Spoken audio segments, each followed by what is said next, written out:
Hi, my name is Frank Hughes and I live in Belfast, Ireland. Recently at the United Nations Council, a proposal was endorsed by 122 countries to stand up and to fight against fascism and its symbols, which are resurgent and becoming more visible across Europe and indeed many other parts of the globe. Two countries voted to reject the proposal. One was America and the other was Ukraine. Many EU countries who are members of NATO also abstained. I can understand why the Ukraine doesn't want the rest of the world standing up against fascism, because in 2014 the Maidan Square Kiev coup installed a fascist leadership, non-elected government into power in the Ukraine.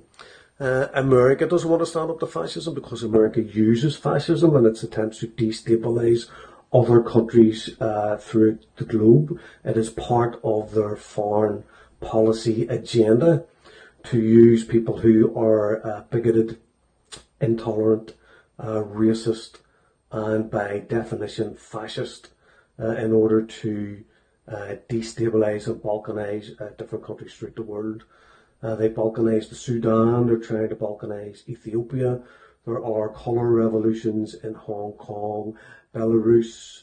You had the coup in Kiev, which led to the formation of a free Democratic Republic of Lugansk, another in Donetsk, and part of the Crimea, all seceding from the fascist regime in the Ukraine. America has used fascist dictators in Latin America and the Caribbean in order to install puppet governments, and indeed Sisi in Egypt was backed by the American administration. NATO has tried to balkanise Syria. It has bombed Libya. It has physically invaded, along with America, Afghanistan and Iraq.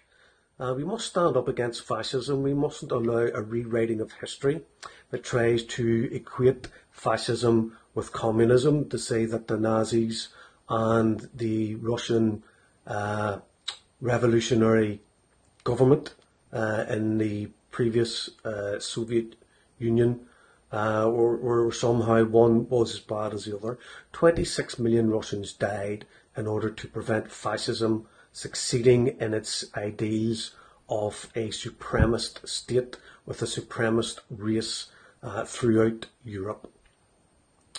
So we must stand together, we must fight fascism, we must stop the rewriting of history, and we must use this opportunity and this proposal in the United Nations Council to defend the rest of humanity against the rise of fascism again in Europe, in Israel, in Latin America, in states that are under the control of people like Bolsonaro and in Chile.